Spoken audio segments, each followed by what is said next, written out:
scholars. Welcome to Remote Learning with Mr. Scott. It's me. I'm on YouTube now.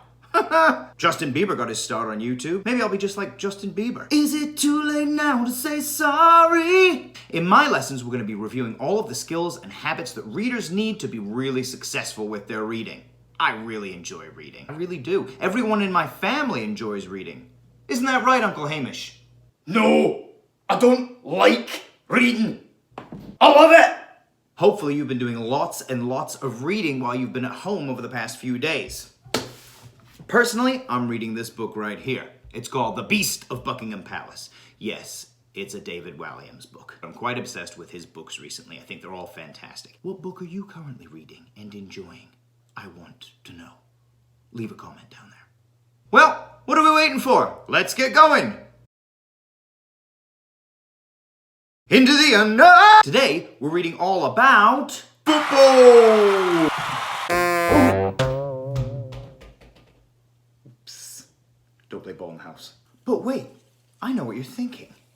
That's soccer. That's a soccer ball. Soccer jersey. Why do we call it football? Well, we don't. Or do we? Some people do. Do they? Do they? Do you? Lesson number 1. Readers think about the genre before they start to read. It's really important before you start reading a new text that you think about the genre. Thinking about the genre of a text can help you prepare your brain for what you're going to read. If it's a fiction text, you're thinking about the setting, you're thinking about the characters, the problem in the story, and what the character tries to do in order to solve that problem. If it's a non-fiction text, you think about the genre, and think about what information you already know about that text, or what information you think you know. You might need to change your thinking as you read. Thinking about the genre of the text is the best way to get your brain ready to read what's inside. Now you're going to need 2 things. Number 1, a sharpened pencil, possibly with an eraser. And then, of course, you need your ELA packet. Looks a little something like this, except it's probably going to have your name and not my name on it. If you're using online resources, that's absolutely fine as well. Open up your packet, and this is the page that you are looking for next. Okay, we've got a brand new text in front of us, and before we start, remember, we're going to think about the genre. I'm taking a look at this text. Let's see what we see. Well, I don't see any quotation marks. I don't think there's any characters that are doing any talking here. It looks like they're using a lot of the same words again and again and again. I don't think this is a fiction story. I could be wrong. I might need to change my thinking when we get into this thing, but I'm thinking this is non-fiction. Let's see what the topic sentence says. Is soccer the same as football, or are they 2 different sports? Different sports, talking about soccer and football. Sports, this has got to be nonfiction. Now, as it's nonfiction, I need to think, what do I already know about this topic? Well, I've played soccer a little bit, and I watch football on TV, so I'm thinking maybe they aren't the same. But I've heard people use those terms, football and soccer, to mean the same sport, even though one, they use their hands a lot, and the other one, they use their feet a lot. Oh, tricky. One thing's for sure, this is going to teach us about sports. So, I need to be thinking about what kind of information I'm going to learn. I'm guessing that it's probably going to tell me a little bit about football and a little bit about soccer. And I've got to keep that question in my mind. Is soccer the same as football, or are they 2 different sports? Well, it depends on whom you ask. Americans know soccer as a kicking game played with goals. Football involves tackling. Touchdowns are scored instead of goals. Other countries have different names for these games. Some call the kicking game football instead of soccer. It can be very confusing. Oh, wow, there was a lot of information in there about these 2 different sports. Are they the same, or are they different? Now, I'm going to make sure to go back and reread this thing one more time before I answer any of these questions. Here we go. Is soccer the same as football? Are they 2 different sports? Well, it depends on whom you ask. Americans know soccer as a kicking game played with goals. Football involves tackling. Touchdowns are scored instead of goals. Other countries have different names for these games. Some call the kicking game football instead of soccer. It can be very confusing. Now that I've thought about the genre, and I've read through the text twice, I'm ready to take on these questions. Let's see what they say. Number 1. Which chapter title would help a reader who is previewing this text? Now, what does that mean? A chapter title. So if this was in the section of a nonfiction book, what title would really help the reader to understand what they're going to learn in that section? If they were previewing it, pre-looking before, okay. Kicking the ball, soccer or football, American sports, or tackling sport. Now, tackling sport, it said that one does tackling and the other one does not. So I'm going to say goodbye to D, crossing it off, because that can't be the right answer. Kicking the ball. Now, again, one sport did involve kicking, the other one really didn't have very much kicking in it. So I'm going to say that A has got to go. Bye-bye, A. Soccer or football?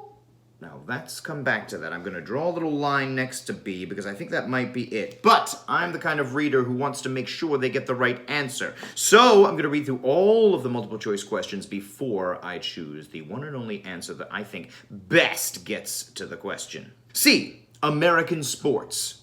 Now, hang on. It said other countries as well as America were mentioned in this text. So it can't possibly be American sports.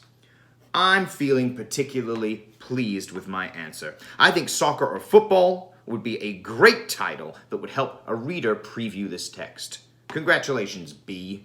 You still with me out there? Nod your head slowly if you understand the words coming out of Mr. Scott's mouth. All right, let's move on to number 2. Which index entry would point a reader to this text? Which index entry? What's an index entry?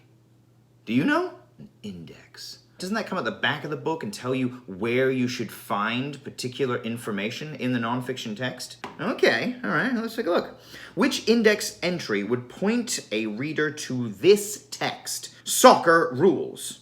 Well, soccer does rule. I'm a big fan of the sport myself, but soccer rules, the rules of soccer, doesn't really tell us very much about the rules of soccer in this text. Can't be A, no way. What about B? The index entry that would point a reader to this text is names of games. Well, it definitely names 2 different sports, both football and soccer. I'm thinking that could be it. Let's put a long arrow next to B. There you go. What about this next one? C. An index entry, which would point the reader to this text, is sports heroes. What? What? Are you serious? Like, who put this together? Why would you think that's an acceptable answer? No, absolutely not. There was nothing. There was no information. Look, there's nothing there. There's nothing in this text about sports heroes. Now, many athletes have played these games, of course, and people might consider them to be heroes, but no! There's no information about this in the text. So it can't be sports heroes. D. Which index entry would point a reader to this text? Football injuries. Seriously? Don't get me wrong. I know that injuries happen to people who play both of these games, but there was no talk of injuries in here, so it can't possibly be D. I'm feeling really confident that I can bubble in B over here. Really pleased with that. Bing! Question number 3. Which word has the same vowel sound as games? Games. Games. Games. A. Long A sound. Definitely a long A. We're looking for a long A blank E is the pattern. Looking for a long A. Here we go. Gander. A. No. Okay. Goodbye, gander. Gash. Ash. Games. Gash. No, I'm sorry. That is not the right vowel sound. That's also a short A sound. What about time? Time, games, times. An I blank E versus an A blank E? You gotta be kidding me. D, aim. Aim, games. Yes, of course, that's the right one. There we go. We're gonna put an arrow next to what we're bubbling in D, and that is done as well. Question number 4. What is the antonym of the word confusing? Antonym? What's an antonym? Do you know what an antonym is? How about this? Antonym means the same, or antonym means different. If you think that antonym means 2 words that have opposite meanings, raise your right hand.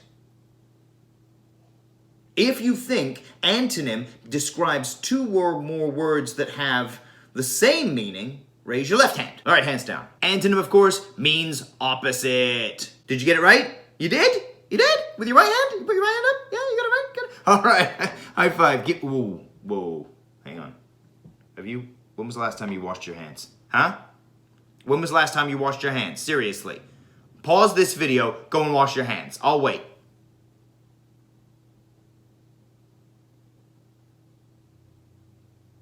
Oh, you're back, are you? Good. High five for... Did you use soap? Did you use soap? Oh, you are something else. Pause this video. Go and wash your hands with soap. I'll wait.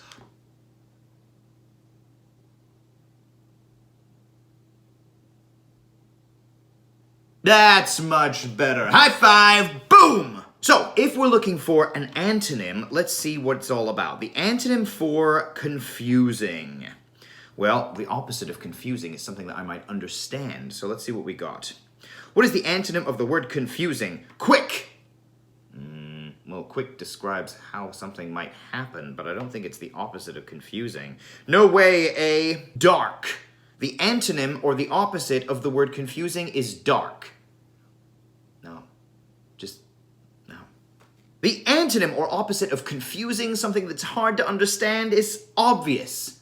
Oh yeah. If something is obvious, you understand it completely. That's the opposite of confusing. So I'm thinking obvious is the antonym of confusing. Let's put a happy little arrow right beside it. We're not going to bubble it in yet. I want to make sure I read all the answers first. D. The opposite of confusing is difficult. Well, no, if something is difficult, it's challenging, and that can be very similar to confusing. In fact, I might say that a synonym for the word confusing is difficult. It's challenging. But it's definitely not an antonym for that word. Cross it off. Bubble in C. C, correctly correctington. There we go. Question number 5. What does the phrase, "it depends on whom you ask," mean in the text? That was a little confusing. I'm going to read that one again. I don't think I got it. What does the phrase, "it depends on whom you ask," mean in the text? Ooh. All right, well, let's go back to the text and find out what they were saying at that point in the text. Depends on whom you ask, depends on who you ask. Oh, it's in the second sentence. Look, there it is. Is soccer the same as football, or are they two different sports? Well, it depends on whom you ask. Americans know soccer as a kicking game played with goals. Football involves tackling. Touchdowns are scored instead of goals. Countries have different names for those games. Oh, it depends on whom you ask. So, if I was to come to America and I used a term like football, people that live here would probably think I meant American football with the helmets and the touchdowns and all the rest of that. But if I went to a different country and I said football, they would mean the game that you play with your feet kicking a ball until you get into the golden score. Gotcha. What does the phrase, "it depends on whom you ask," mean in the text? Some people will not know the answer. Depends on whom you ask. Some people may not know the answer. No, I don't think that's right. Some people will not know the answer? Well, no, it just means that there'll be a difference of opinion. It won't be that someone, doesn't know. We're going to cross off A. I'm not happy with that one. B. Some people will be rude if you ask them. Ooh, what do you think about that one? Yeah, no. A lot of you are saying no. No, yeah, I pretty much agree with you. Some people will be rude if you ask them. It depends on whom you ask. A difference of opinion. It doesn't say anything about being rude. Bye-bye, B. C. You will get different answers from different people. Oh, a difference of opinion. Depends on whom you ask. If you ask these people, they'll tell you one thing, and they think they'll be right. If you ask these people over here, they'll tell you a different thing, and they will also think that they're right. All right, let's put an arrow next to C. D. What does the phrase, "it depends on whom you ask," mean in the text? It means that people agree on the answer. No.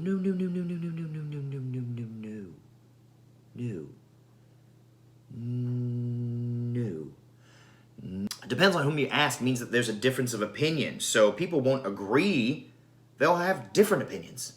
Let's cross off D. The answer is C. Go ahead and give yourself a giant Mr. Scott smiley face. Trademarked, of course. Won't charge you a penny for it. Giant Mr. Scott smiley face. Well done, everybody. Time for a dance break!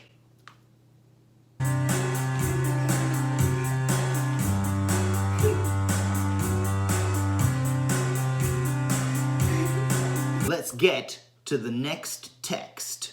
Again, we're thinking about genre here. We're asking ourselves, if this is nonfiction, is it fiction? If it's fiction, I better be prepared to think about those characters. But if it's nonfiction, I need to be prepared to take on new information, true facts about our world. Here we go.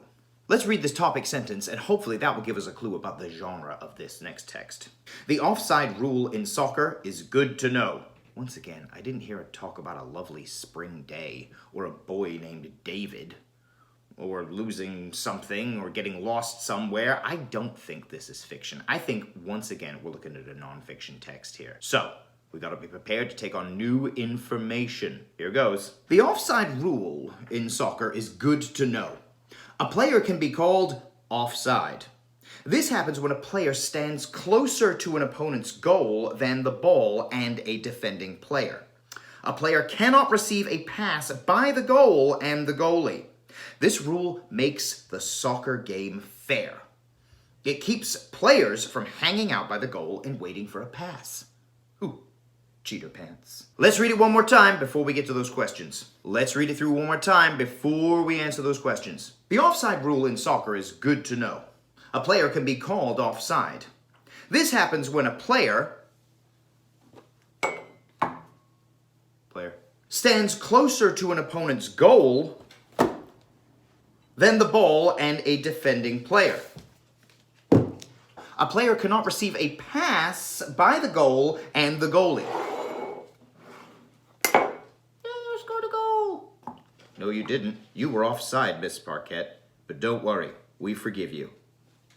This rule makes the soccer game fair. It keeps players from hanging out by the goal and waiting for a pass. Question number 1. Which statement summarizes the text? I know that summarizing means what the text is all about. It's a summary. It's what it's all about. So, let's see which one connects best. This text explains how referees make calls about the rules. What do you think? No, most of you are saying no.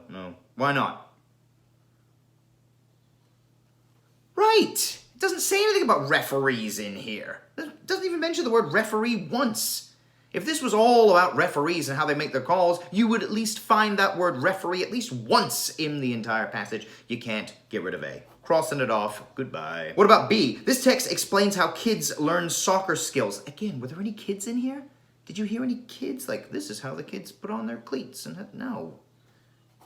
Bye-bye, B. What about C? This text explains what rules are easily broken during a soccer game. Easily broken.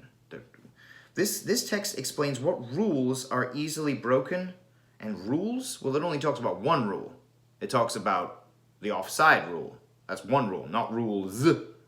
S meaning more than one, plural. It doesn't talk about plural. It doesn't say many rules. It just talks about one. So I'm not thinking it's C either. Oh, I'm holding out all my hope for D. The statement that summarizes this text best is, this text explains what the offside rule is. Boom. Yes. Bubble D, and we're off to question number 2. Which chapter title best fits this text? Oh, we saw something very similar on the last text. Let's see. So a title for this. Probably something to do with like offside rule, I would imagine, right? Here we go. Scoring a goal. No. Soccer fans. No. Scorer rules. It's a mouthful, isn't it? Scorer rules. Say that 3 times fast. Not bad. Scorer rules.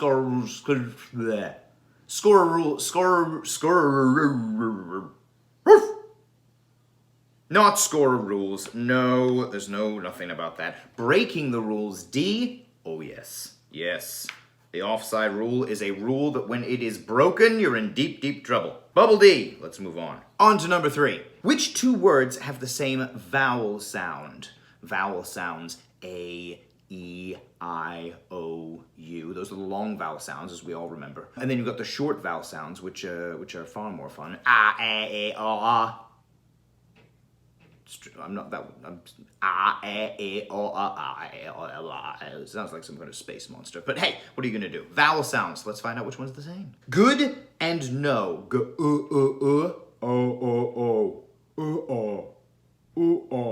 No. Not A. Let's get rid of that straight away. N-ought and goal. N-ought. Goal! Goal! Goal! No, it's not, and it's not goal. Ah, short O sound. O, long O. No, getting rid of B. Keeps and receives. Oh, hang on a second. Wait a tick. Now let's think about this carefully. Keeps, got that double E, long E sound in there. Okay, I'm liking that. And then receives. Keeps, receives. They have the same vowel sound. I'm going to put an arrow next to C. I'm going to move on to D. Ba'al and pass. Ba'al. Ah, oh, ah, oh, ah, oh, ah, oh, ah. Ah, oh, ah, oh, ah, oh, ah, oh. No. It's C, folks. Number 4, knocking on the door. What is the antonym of opponent? Oh, we're back to the antonyms and the synonyms. What did we say earlier? Did we say antonym meant the opposite or antonym means the same? Remember? Same? Opposite? Antonym? One of the ways that I remember antonym and synonym is that synonym means the same. Antonym means the opposite. Okay, so we're looking for the opposite of this term. Opponent. Well, first of all, we need to think about what does opponent mean? Opponent. Oh, I play against an opponent. They are challenging me. They're on the opposite team. They're not my teammates. They're on the other team. Opponents. They oppose me. They want to score lots of points. So we're thinking about something that's the opposite of someone who works against me. Let's see. Friend. Opponent and friend. Well, the antonym of friend isn't opponent. The antonym of friend is enemy, your nemesis. Moriarty and Holmes, for example. No. The opposite, or the antonym of opponent, is your teammate. Well, that makes sense. You're on the same team and you have lots of other opponents that are trying to score their points and they're working against you. They're challenging you. They're on the opposite team, for goodness sake. Yes, teammate. I like having teammates. Opponents are there to challenge me. Coach. The antonym of opponent is the coach. The opposite of the people that are working against you is the coach. Well, the coach is someone but has a very different relationship with the team, and I don't think coaching has... No. What? Hang on. How about this last one? Here we go. D. D. What is the antonym of opponent? The antonym or opposite of that word opponent is teacher. No, a teacher, maybe the antonym could be the student. You are the opposite number of the person, but I'm sorry, I don't think teacher is the antonym of opponent. I'm sure you don't either. Let's bubble B. We got one more to go. 5. What does the phrase makes the soccer game fair mean in the text? I didn't understand that first. That was just gobbledygook. I'm gonna have to read this one again. Number 5. What does the phrase makes the soccer game fair mean in the text? I have no idea. I'm not being funny. I don't know what that means right there. So I'm gonna have to go back into the text, read not only that sentence, but the sentence before it and the sentence after it, just to try and get an understanding of what that thing actually means. Here we go. Makes the soccer game fair mean. A player cannot receive a pass by the goal and the goalie. This rule makes the soccer game fair. Found it. It keeps players from hanging out by the goal and waiting for a pass. Oh, I get it. So it makes it fair because you could just stand by the goal and wait for someone to kick the ball to you, and then you could kick the ball under the goal and hey, you've scored a goal. But no, that's not how it works. You cannot be between the last defender, the player on the opposite number, and the goal or the goalie. All right, well, let's see if that works. Soccer game fair, slowing people down. No one's being slowed down. That's not actually happening, no. Prevents people from cheating. Aha, now fairness. If you're not being fair and if you're not following the rules, you are cheating, you are breaking the rules. So, because the offside rule is happening in soccer, that makes it fair for everyone, because if you break that rule, you're not being fair, you're cheating, and you should be immediately kicked out with a red card. That might be a little extreme, but I don't think this is the right answer. But I think we may have found our correct answer. Put an arrow next to B. It makes the game more fun to watch. I don't think that the offside rule makes it more fun to watch. I don't know about that. Finally, it keeps coaches happy. They may be happy, they may not be happy. I don't know. And there's definitely no evidence in the text to support D. So I'm getting rid of it. Kicking it to the curb. B, prevents people from cheating.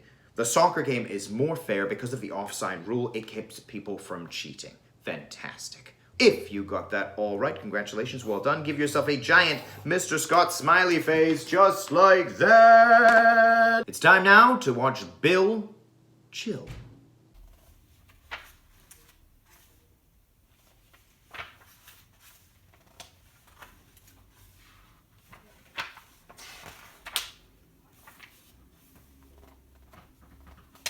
I think we're sticking with the non-fiction genre. Let's jump in. Where can a fan watch the best male soccer players in the world? At the World Cup, of course. The World Cup is the biggest soccer competition in the world. It happens every 4 years. There are 32 teams that compete for the winning title. Brazil has won the most titles, winning 5 times. Good for you, Brazil. It was a short text, but it was packed full of information. I want to make sure that I've got all of it up here before I start using this handy-dandy device. Here goes. Where can a fan watch the best male soccer players in the world? At the World Cup, of course. The World Cup is the biggest soccer competition in the world. It happens every 4 years. There are 32 teams that compete for the winning title, and Brazil has won those titles, winning 5 times. Happens every 4 years. Brazil has won 5 times. 32 teams. There's a lot of numbers in here, aren't there? All right, let's get to the questions. Which sentence gives the main idea? Ooh, a sentence that summarizes everything that we are to learn from the passage. Okay, what are our choices? First sentence, second sentence, third sentence, last sentence. What's it all about? Well, this is all about the World Cup, definitely. Let's see what it says. Where can a fan watch the best male soccer players in the world? I like that they started with a question there. I think it keeps the paragraph really interesting, but I don't think that tells us about the main idea. It's just asking where you go to see the... No. We're going to get rid of A. That's not right. What about the second sentence? At the World Cup, of course. Well, it does name what the topic of the paragraph, what it's all about, but it doesn't actually explain in a sentence now, does it? The World Cup is the biggest soccer competition in the world.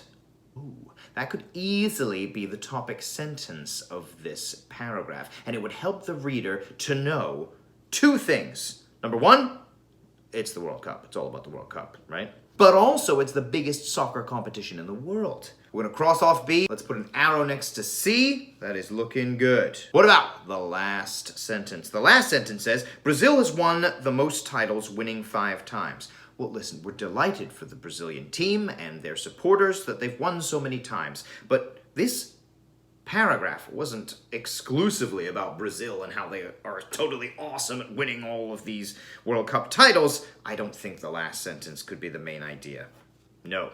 C is our correct answer. Number 2, which title best fits this text? The Ultimate Champion. Oh, that's great. The Ultimate Champion. Say that with me. Ready? 1, 2, 3. The Ultimate Champion. That's the way that I want people to talk about me from now on. Oh, you're in Mr. Scott's class? You mean the Ultimate Champion? Yes, I do mean Mr. Scott. The Ultimate Champion. He's great, isn't he? Oh no, he's not great. He's the Ultimate Champion. The Ultimate Champion may be a great title, but unfortunately, it doesn't really connect with a lot of the sentences and information that we got in here. We learned about the fact that it was played every 4 years, that there are 32 teams. The Ultimate Champion would be great if it was just about the Brazilian team and how they keep winning all the time, but no, that's not what this is all about, so we'll get rid of A. Playing to win. Playing to win. Well, Brazil, they were definitely playing to win, and I'm sure lots of these other teams, these 32 teams, are also playing to win, but you know what? It doesn't really tell us what this is all about. That title is not going to connect whatsoever. But see what you think. Nothing. Okay. See the World Cup. Boom. I mean, that's what this is all about. How do I know? The first sentence, the second sentence, the third sentence. Everything about this describes that topic. Let's put an arrow next to C. Game tickets. Get your tickets here. No, there's nothing about tickets here. It doesn't mention the word tickets. Where? Show me. Show me tickets. Nothing. Nada. Zip. Mega negatore. I don't think so. So yeah, it's got to be C. Let's bubble in C for the World Cup, and that's our answer to number 2. Question number 3. Which 2 words have the same root word? Root word, I know that. Root word. It's kind of like you keep most of the word, like the beginning part of the word stays the same, and the meaning is very much the same, but then you change the ending in some way. You add maybe an ending, an ing here, maybe even an ly if you're feeling fanciful. But the beginning part of that word is going to have the same letters, and it's going to have the same meaning. Got it? Let's go. A, compete and competition. Oh, well, you compete at the competition. C-O-M-P-E-T, C-O-M-P-E-T. Compete at the competition. I'm competing. Could be A. All right, let's put an arrow and move on. Male and most. Well, they do start with the same letter. They start with the sound, but I'm sorry, that does not have the same root word. The root word is the same, not just the same first letter. Nope. Team and title. Team and title. Again, just like with male and most, it starts with the same first letter, but that doesn't mean that it has the same root word. No. Compete and course. Well, you might compete on a course, but that doesn't mean that they have the same root word. C-O-M-P, C-O-U-R, course, P... No. Answer's A. Question 4. What is the antonym of competition? Now, we've already established this. You turn to tell me. Antonym means what? Same or opposite? You're learning. You've been watching. You've been taking this in. Your brain is growing. Remote learning. It's working for you. Competition. The opposite of competition is to win. Or it's cooperation, or it's game, or it's battle. Well, competition, you want to win a competition, but that's not the antonym. Get rid of A. Cooperation. Well, if you compete against someone, you play against them. You're on one team, I'm on my team. We're competing against each other, battling back and forward. But we're not showing a whole lot of cooperation, are we? If we're showing cooperation, we're working together, we're on the same team, as opposed to being in competition with each other when we're not. Could be B. Game. Competition and game, those sound like synonyms to me, don't they? Couldn't they mean the same thing? Let's have a friendly competition. Let's play a game. What game would you like to play? I don't know. Why don't you know? I hadn't stopped and thought about it before I started this ridiculous analogy. I'm sorry. Get rid of game. Battle! Let the battle commence! Competition and battle. Competition and battle, again, they kind of sound similar. Kind of working two teams working against each other, trying to win the game by earning more points. I don't think battle is the right antonym here. Let's cross it off and circle B. Question 5, here we go. The sentence, at the World Cup, of course, shows that the author... Well, let's go back and figure out what that means. At the World Cup, of course, shows that the author... Okay. Where can a fan watch the best male soccer... Don't mind me, I'm just going to go back in and read that sentence and around that sentence to try and get some more information. Where can a fan watch the best male soccer players in the world? At the World Cup, of course. The World Cup is the biggest soccer competition in the world. So, if the author is saying, at the World Cup, of course, duh, I'm a bad guy. Stop it! We've already had our dance break. Moving on. So, because the author wrote that, it's the World Cup, of course, it shows that the author dislikes the World Cup. Ooh, no, I don't think so. I think the opposite might be true. I think the author might really be into the World Cup. That author just can't wait. They're sitting at home waiting for every 4 years. They come alive again. Probably to watch Brazil win. This shows that the most readers know about the World Cup. Oh, well, that makes sense. Yeah, like, you would say that someone understood it if you said, of course, like, hey, you know that ice cream is cold, right? Of course. So, I think that could be right. The sentence, at the World Cup, of course, duh, shows that the author is going to the World Cup. No. I don't know if they have tickets or if they've booked a flight or if they're renting a car, or, they're going to hit the buffet at the hotel, but there's certainly nothing in here to indicate this person is super excited about going and attending the World Cup. It doesn't say anything about that. Get rid of that. D is a soccer player on a World Cup team, but it doesn't say anything about that. That's the end of D. Bubble B, and we're done. Give it to Mr. Scott Smiley Face, and you are done with another one. What's to come? I'll tell you. Now let's watch my daughter McKenna do a back handspring. Wow, that was totally amazing. Let's see it again in slow motion.